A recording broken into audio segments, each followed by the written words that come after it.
Hi everybody, it's Tracy from whoistracy.com. Wanted to show you how I made this really cute one-layer card that features a bicycle and a bunch of balloons tied to the handlebars. I was inspired by the challenge over at the Seize the Birthday blog.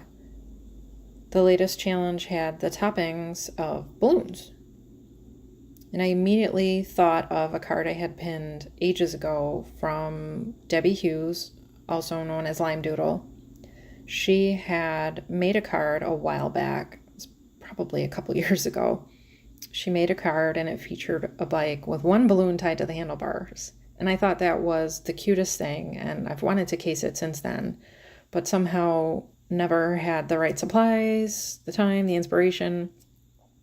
So I thought this was the perfect opportunity to play along with the challenge and case that card at the same time. So I started with a piece of craft cardstock that I've cut and scored ready for folding, but I decided to leave it flat so it's easier to stamp and color on. I'm doing a little bit of masking with the balloons because I wanted to add some extra dimension, and I also wanted to give the sense of movement. So when I stamped the balloons, I made sure I turned them a bit so it looks like they're blowing in the breeze behind the bike. I wanted to give the bike the sense of movement, of moving forward, so I stamped the front wheel slightly off the side of the card there. And I just wanted to say a little bit about the masks I made. You just saw me a second ago, I cut those masks out of Post-it notes. And I used the coordinating die cuts from the stamp set. And I know most people would just throw those away, but I actually like to stick them to the front of the stamp set. They're still sticky, they're still usable. So I stick them to the front of the stamp set, and that way when I put the stamp set away and take it out the next time, if I need a mask, I already have one, it's there. And I can use those a couple more times before they lose their stickiness and I have to make a new one. I stamp as cheaply as possible. I can't always afford the newest, the greatest stuff. So I like to cut corners when I can, and that's one way that you can definitely save a penny here and there, is just use Post-it notes and then save them right on the stamp set. So I'm just doing some coloring with my Prismacolor pencils. I went in first with the red pencil to do the bicycle parts.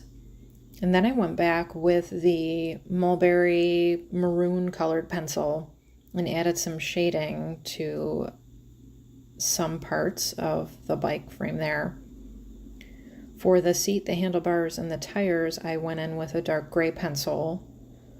And then I'm going back with black to add a little shadowing and shading. And I'm going to use my white pencil to add some highlights here and there so it looks like the sun is glinting off of the bike frame in a few spots.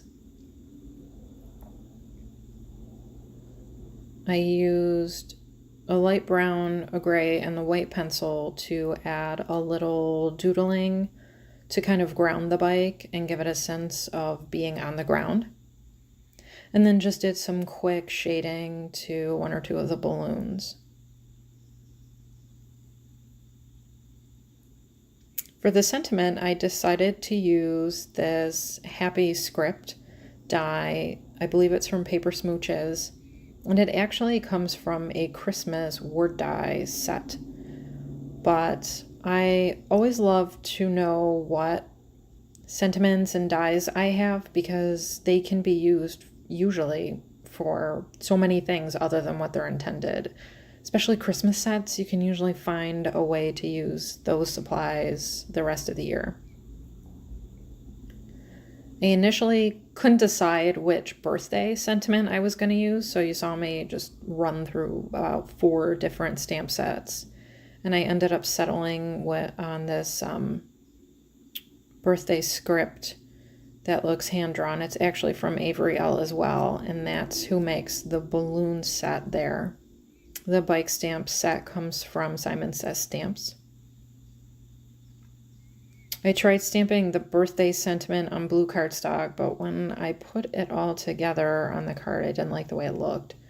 So I went back with this scrap of brown that I found, and I stamped that on white. I think it looks much better that way.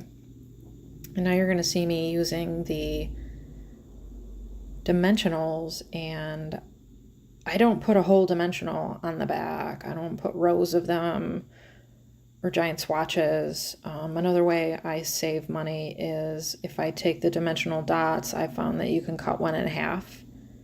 You can cut the larger dots into quarters.